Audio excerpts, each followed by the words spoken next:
Class 10th science वाले देखिएगा, इसको आप सैंपल पेपर समझ लीजिए या फिर प्रीवियस ईयर क्वेश्चन पेपर कह लीजिए या फिर most important questions for 2026 board exam कह लीजिए, बात बराबर है। जो मैं सवाल यहाँ पे करा रहा हूँ हूबहू बहू यही सवाल सेम टू सेम आपकी परीक्षा में छपने वाले हैं, इतने इंपॉर्टेंट हैं, ठीक है, क्योंकि ये प्रीवियस ईयर बार बार पूछे जाने वाले सवाल हैं जो मैं आपके सामने लेके आया हूँ, तो मोस्ट इंपॉर्टेंट है। और बिना टाइम पास किए या बिना कोई और बात किए, समय खराब किए, सवाल पे चलते हैं हम लोग। तो सबसे पहले नंबर 1 वाले पहले वाले सवाल पे देखिएगा, कह रहा है कि श्वेत प्रकाश की एक किरण कांच के बने त्रिभुज प्रिज्म से गुजरती है, सबसे अधिक विक्षेपण का रंग होता है। आप सभी ने ये पढ़ा ही होगा कि अगर एक प्रिज्म से प्रकाश की किरण को गुजारते हैं तो इसका एक बार इधर से विक्षेपण होगा, फिर एक बार इधर से विक्षेपण होता है और वो 7 रंगों में टूट जाते हैं। तो वो 7 रंग कौन से होते हैं, पहले तो वो आपको ध्यान होना चाहिए। तो वो होते हैं विबग्योर, VYBGYOR, 7 रंग होते हैं, wallet, Indigo, blue, green, yellow, orange और रेड, इसी क्रम में वो रंग दिखाई देते हैं। तो सबसे अधिक विक्षेपण कह रहा है किसका होता है, तो याद रखना अगर वो बात करेगा विक्षेपण की, अगर वो किसकी बात करेगा, विक्षेपण की, विक्षेपण का मतलब होता है प्रकाश की उस किरण का फैलना, सबसे ज़्यादा फैलना, तो वो विक्षेपण सबसे अधिक होता है किसका, वॉयलेट का। विक्षेपण सबसे अधिक किसका होता है, सबसे अधिक किसका होता है, वॉयलेट का होता है। यानी कि अगर बाएं से दाएं ऐसे आगे बढ़ोगे तो विक्षेपण जो है वॉयलेट का सबसे अधिक और रेड का सबसे कम होगा। यानी कि सबसे ज़्यादा कौन सी किरण फैलेगी, वॉयलेट, और सबसे कम कौन सी किरण फैलेगी, रेड। और साथ में तो यहाँ पे तो सबसे अधिक विक्षेपण आंसर आपको मिल गया होगा, ऑप्शन नंबर सी जो है वो करेक्ट आंसर हो जाएगा। बट ये सवाल थोड़ा और भी अलग तरीके से पूछ सकता है, वो कई बार तरंग दैर्ध्य पूछ लेता है, वो कई बार क्या पूछ लेता है, तरंग दैर्ध्य। कहता है कि तरंग दैर्ध्य जो है वो इन सभी 7 रंगों में से किसका सबसे अधिक होता है या सबसे कम होता है। तो याद रखना जो वॉयलेट है ना, जहाँ से शुरू हो रहा है, इसका तरंग दैर्ध्य सबसे कम होता है, सबसे कम होता है। यानी कि सबसे कम वॉयलेट का और सबसे अधिक तरंग दैर्ध्य किसका होगा, रेड का। तो याद रखना जब बाएं से दाएं जाते हो तो तरंग दैर्ध्य बढ़ते हुए क्रम में है, और जब बाएं से दाएं जाते हो तो विक्षेपण घटते हुए क्रम में है। यानी कि सबसे अधिक विक्षेपण किसका होगा, वॉयलेट का, याद रखना सबसे अधिक, ठीक है। और तरंग दैर्ध्य वॉयलेट का सबसे कम, सबसे कम। तो सवाल घुमा फिरा के कुछ भी पूछ ले, अब आप जवाब आसानी से दे पाते हो। तो ये टॉपिक मैं इसी तरह से आपको पढ़ा रहा हूँ कि आपका अधिक से अधिक चीज़ रिवीजन हो जाए, और अगर ना भी आपने पढ़ा है, कभी बाई चांस ऐसे स्टूडेंट हो जो बहुत कम टाइम में थोड़ा बहुत करके बेहतर करना चाहते हो, तो वो भी आप यहाँ से सीख सकते हो आसान तरीके से, बिल्कुल इसी वीडियो में याद करा दूंगा, ठीक है। विबग्योर जैसे तुमने याद कर लिया, विक्षेपण और तरंग दैर्ध्य याद कर लिया, तो सबसे अधिक विक्षेपण पूछा तो तुमने कहा वॉयलेट, सबसे कम पूछेगा तो तुम कहोगे विक्षेपण रेड का, फिर तरंग दैर्ध्य क्या का, सबसे कम किसका, वॉयलेट का, सबसे ज्यादा किसका, रेड का। तरंग दैर्ध्य का मतलब होता है एक तरह से ना लंबाई से समझा करो, सबसे दूरी तक कौन जाएगा, रेड, सबसे कम दूरी तक कौन जाएगा, वॉयलेट। और विक्षेपण का मतलब है, विक्षेपण मतलब समझा करो फैलना, फैलना, सबसे ज्यादा कौन फैलेगा, वॉयलेट, सबसे कम कौन फैलेगा, रेड। तो इस कॉन्सेप्ट के ऊपर भी बहुत सारे सवाल आते हैं, जैसे कि आकाश का लाल या नीला दिखाई देना, शाम सुबह लाल और दोपहर में नीला दिखाई देना दिन में, है ना।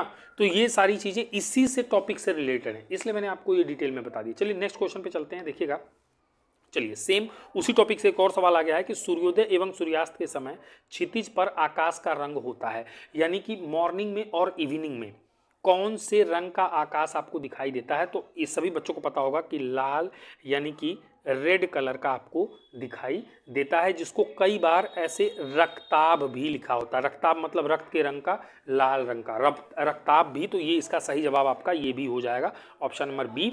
और इसका जवाब कोई पूछे कि क्यों दिखाई देता है, तो आप देखो होता क्या है, जैसे ये सन है आपका, ठीक है, ये सन है और यहाँ पे अर्थ पे, यहाँ पे कोई व्यक्ति है, तो शाम के समय इस व्यक्ति और सन के बीच की जो दूरी है वो सबसे अधिक होती है। दूरी जो है, दूरी सबसे अधिक होती है शाम के समय और सुबह के समय। तो यहाँ से सूर्य के प्रकाश, बहुत सारी किरणें निकल रही हैं, और जब उनका विक्षेपण होगा तो आपको पता है, मैंने अभी पढ़ाया है कि तरंग दैर्ध्य रेड का सबसे ज़्यादा होता है। सबसे लंबा कौन ट्रेवल करेगी? रेड। सबसे कम कौन ट्रेवल करेगा? वॉयलेट। तो जो ये रेड के अलावा जो किरणें हैं वो यहीं पे फैल करके रह जाएंगी क्योंकि उनका फैलाव ज़्यादा है, जबकि लाल कलर फैलती कम है लेकिन दूर तक जाती है, तो वो हमारी आंखों पर पड़ती है और इस वजह से सुबह और शाम में वो सूरज हमें लाल कलर का दिखाई देता है। और साथ में आकाश भी जो है, आकाश भी वो भी कौन से कलर का दिखाई देता है? रक्ताभ या फिर रेड कलर का दिखाई देता है। नेक्स्ट क्वेश्चन पे चलते हैं। कह रहा अवतल दर्पण के सामने स्थित किसी बिंदु से गुजरने वाली परावर्तित प्रकाश की किरण दर्पण से परावर्तन के बाद वापस उसी मार्ग से पुनः गुजरती है। ये दर्पण की बात कर रहा है, कुछ इस तरह का अवतल दर्पण होता है।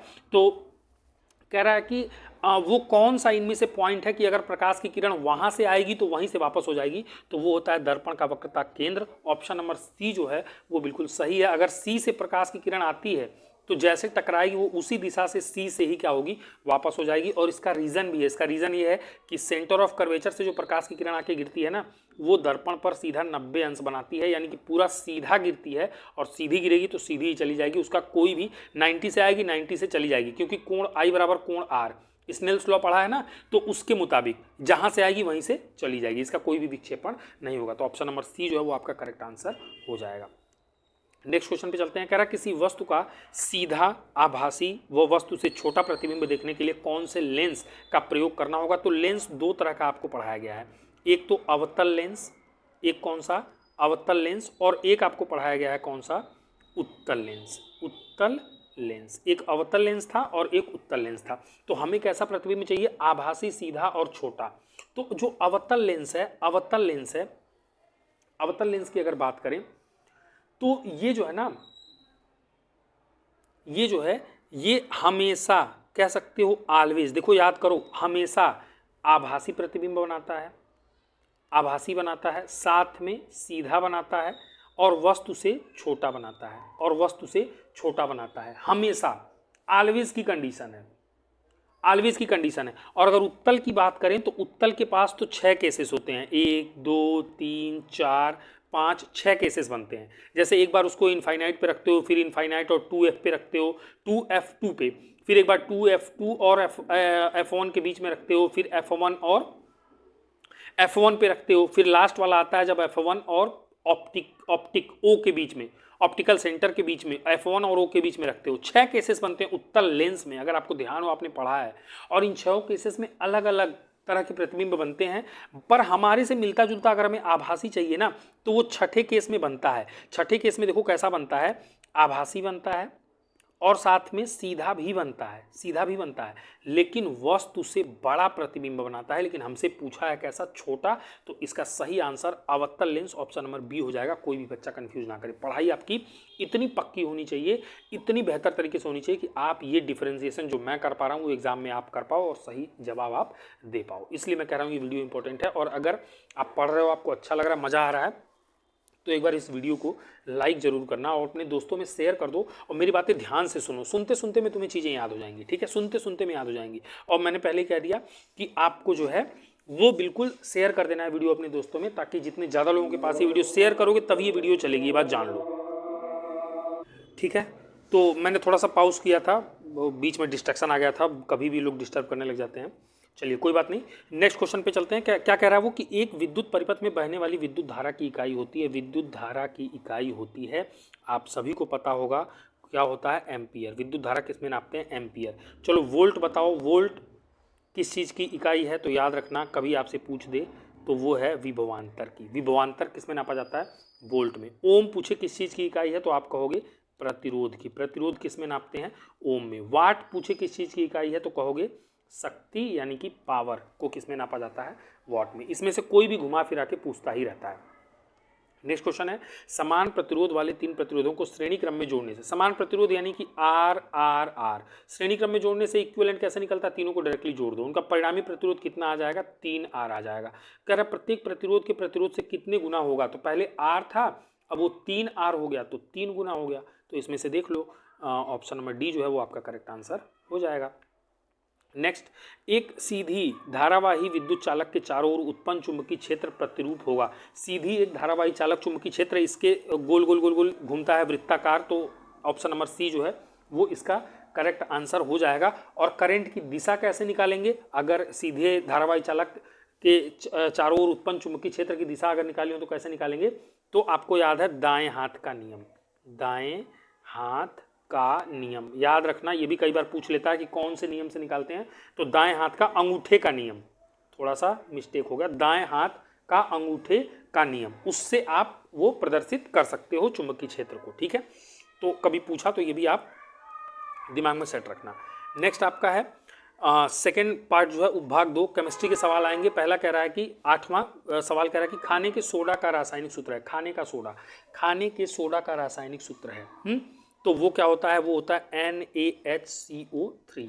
ये इसी को बेकिंग सोडा भी कहा जाता है, बेकिंग सोडा भी कहा जाता है, बेकिंग सोडा भी कहा जाता है। तो ऑप्शन नंबर 20 में से करेक्ट आंसर हो जाएगा। और Na2CO3 डॉट 10H2O यहीं पे इसका दूसरा भाई है, उसको कहते हैं धावन सोडा। याद रखना, क्या पता तुम्हारे एग्जाम में ये खाने का सोडा भी आ जाए और क्या पता धावन सोडा। तो खाने का सोडा जिसको बेकिंग सोडा भी कहते हैं, फॉर्मूला क्या है NaHCO3, और धावन सोडा का फॉर्मूला क्या है Na2CO3 डॉट 10H2O। धोने वाला सोडा, इसमें याद रखो धोने वाला है तो इसमें पानी भी है, कंफ्यूजन नहीं होगा तुम्हें। ठीक है, और Na2CO3 डॉट 10H2O, और जो बेकिंग है वो NaHCO3। ये हो गया आपका, बाकी ये तो गलत है, और NaCl सोडियम क्लोराइड ये तो हो ही नहीं सकता। ठीक है, चलो नेक्स्ट कह रहा है ब्यूटानोन, ये ब्यूटेनोन लिखा हुआ है, ये ऐसे लिखा हुआ है ब्यूटेनोन में क्रियात्मक समूह है, तो आखिरी में ओन आ रहा है। ओन किस में होता है, कीटोन में होता है। कीटोन जो होता है उसका जो लास्ट में जो प्रीफिक्स लगाते हैं, सफिक्स लगाते हैं अंतिम में, वो ओन आता है। तो ओन किसका, कीटोन का है। तो इसमें से देखो कीटोन कैसे होता है, C डबल बॉन्ड O और इधर 2 वैकेंसी खाली होती है, तो ये C डबल बॉन्ड O इधर 2 खाली है, तो ऑप्शन नंबर 20 का जो करेक्ट आंसर हो जाएगा। ये बॉन्ड CHO जो है ये पहला वाला, ये एल्डिहाइड है, पहचानो इसको भी, एल्डिहाइड है, सवाल कई बार आया घुमा फिरा के। ये बॉन्ड COOH, इसको भी पहचानो COOH, ये कई बार ऐसे लिखा होता है bond C double bond O bond H। ये क्या है, ये है कार्बोक्सिलिक एसिड है, ध्यान रखो इसको। और बॉन्ड OH जो है, बॉन्ड OH ये क्या है, ये है एल्कोहल, ये क्या है, ये है एल्कोहल। तो ये क्रियात्मक समूह है, बिल्कुल याद रखो, बार बार घुमा फिरा के यही पूछे जाते हैं। नेक्स्ट क्वेश्चन पे आते हैं, कह रहा है जस्ता धातु पर HCl से क्रिया करके निम्नलिखित में से कौन सी गैस उत्पन्न होती है। अगर जस्ता धातु की बात करें, जस्ता उसका सही नाम क्या है, जिंक। जस्ता कॉमन नेम हो गया, और वैसे रासायनिक नाम क्या है, जिंक। तो इसका किससे HCl से क्रिया कराना है, तो जिंक प्लस HCl मैंने कर दिया, जिंक प्लस HCl। तो क्या बनेगा, जिंक जो है क्लोरीन के साथ मिलकर जिंक का क्लोराइड बना लेगा ZnCl2, और प्लस हाइड्रोजन बच गया, तो हाइड्रोजन गैस यहाँ से मुक्त हो जाएगी, निकल जाएगी। बैलेंस करने के लिए 2 क्लोरीन है, तो यहाँ पे क्लोरीन 2 कर लो, यहाँ 2 हाइड्रोजन, बैलेंस भी हो गई। तो ये अभिक्रिया है जिसकी बात ये कर रहा है। तो कौन सी गैस उत्पन्न होती है, तो आप सभी को दिख रहा है यहाँ पे हाइड्रोजन गैस उत्पन्न होती है। तो C जो है वो आपका करेक्ट आंसर यहाँ से हो जाएगा। कह रहा शुद्ध जल का pH मान होता है, देखो pH की वैल्यू मैंने बताई दी आपसे, 7 पर न्यूट्रल होता है, 7 से कम है, 7 से नीचे एसिडिक होता है, और 7 के ऊपर वो होता है बेसिक, यानी कि क्षारीय, और नीचे अम्लीय, 7 पे न्यूट्रल। तो पानी जो है वो उदासीन होता है, जो अपन लोग पीते हैं। ठीक है, तो उदासीन होता है, तो उसका pH मान कितना होना चाहिए, 7 होना चाहिए। तो C जो है वो इसका करेक्ट आंसर हो जाएगा। आई होप यहाँ तक तो मामला क्लियर चल रहा होगा। नेक्स्ट देखिएगा, कह रहा है कि अमलगम होता है। अमलगम जो है ना, अमलगम मिश्र धातु, ऑप्शन नंबर B जो है, अमलगम एक मिश्र धातु होता है। और अमलगम बनता कैसे है, मैं बता दे रहा हूँ आपको। पारा यानी कि जिसको आप मरकरी भी कहते हो, मरकरी जो है, मरकरी का किसी अन्य धातु के साथ मिश्रण, मरकरी का किसी अन्य धातु के साथ मिश्रण, धातु के साथ मिश्रण, ये क्या कहलाता है, यही आपका अमलगम कहलाता है। तो इनकी श्रेणी कौन सी होती है, इनकी श्रेणी होती है मिश्र धातु वाली, इनकी श्रेणी कौन सी होती है, मिश्र धातु वाली। तो अमलगम क्या होता है, ऑप्शन नंबर B जो है वो मिश्र धातु होता है। नेक्स्ट क्वेश्चन देखिएगा, बेहतरीन सवाल है, निम्नलिखित में से कौन सा हाइड्रोकार्बन एल्काइन है। एल्काइन, आइन लास्ट में है, आपको पता करना है। वो एल्कीन भी पूछ सकता था, एल्कीन यानी कि लास्ट में ईन आपको देखना पड़ता है। वो एल्केन भी पूछ सकता है जिसमें लास्ट में एन आता है। तो एल्काइन में ट्रिपल बॉन्ड आएगा, एल्कीन में डबल बॉन्ड आएगा और एल्केन में सिंगल बॉन्ड आएगा। ये तो पता चल गया, पर नाम देखो मीथेन। मीथेन का फॉर्मूला पता होना चाहिए CH4, एक ही कार्बन है। ये एल्केन, इसमें सभी सिंगल बॉन्ड हैं, एल्केन कह सकते हो मीथेन में। एथेन की बात करें, एथेन की अगर हम बात करें तो एथेन का फॉर्मूला क्या होता है? एथेन का फॉर्मूला होता है C2H4 और एथेन का ही नाम एथिलीन भी होता है। कॉमन नेम उसका एथिलीन है और IUPAC नेम एथेन है। अगर एसिटिलीन की बात करें तो एसिटिलीन का फॉर्मूला क्या होता है? वो होता है C2H2। याद रखना, एसिटिलीन का फॉर्मूला क्या होता है? C2H2। तो इसको बनाओगे तो C, ये सभी H H H H देख रहे हो, सभी सिंगल बॉन्ड है। C2H4 को बनाओगे तो C 2 कार्बन है और 4 हाइड्रोजन है, तो 2 इसको दे दो, 2 इसको दे दो, 4 हाइड्रोजन हो गए और 2 वैकेंसी बाकी है, तो डबल बॉन्ड। इसमें क्या आ गया? डबल बॉन्ड आ गया। अगर C2H2 को बनाओगे तो 2 कार्बन है और 2 ही हाइड्रोजन है, तो बचा कितना बॉन्ड? 2 बॉन्ड बच गया, तो ट्रिपल बॉन्ड। इसमें ट्रिपल बॉन्ड आ जाएगा जब इसकी संरचना बनाओगे। देखो इजी है, बिल्कुल आसानी से हमने बना दिया। तो ट्रिपल बॉन्ड आया तो वो एल्काइन है, यानी कि जो C2H2 है, यानी कि जो एसिटिलीन है, वो आपका सही आंसर हो जाएगा, वो एल्काइन है। और अगर एल्कीन पूछता, डबल बॉन्ड वाला पूछता, तो आपका इसमें डबल बॉन्ड है C2H2 में, जिसको मैंने बताया कि एथिलीन या एथेन इसी को बोला जाता है, तो ये ऑप्शन सही हो जाता। और एल्केन पूछता सिंगल बॉन्ड वाला, तो मेथेन आपका सही आंसर हो जाता। तो इस तरह से आपको इन सवालों को हैंडल करना है। एल्केन, एल्कीन, एल्काइन आपको पता चल गया होगा। ठीक है, चलिए नेक्स्ट पे चलते हैं। अब आ जाते हैं, अब फटाफट से हमारे पास आ गया है मेरे ख्याल से बायोलॉजी का सवाल। वो भाग 3 आ गया बायोलॉजी का सवाल। चलिए बायोलॉजी में भी देखते हैं क्या क्या हमसे पूछा हुआ है। तो पहला ही सवाल है इसका कि द्विखंडन विधि द्वारा जनन होता है। कह रहा द्विखंडन विधि द्वारा जनन होता है। द्विखंडन विधि द्वारा जनन पैरामीशियम में भी होता है द्विखंडन, अमीबा में भी होता है द्विखंडन, यूग्लिना में भी होता है द्विखंडन। तो उपर्युक्त में से सभी ऑप्शन में डी जो है वो इसका करेक्ट आंसर हो जाएगा। और ये तीनों जो है ना, ये द्विखंडन विधि द्वारा जनन इसमें इसलिए होता है क्योंकि ये सभी जो है एक कोशिकीय जीव हैं।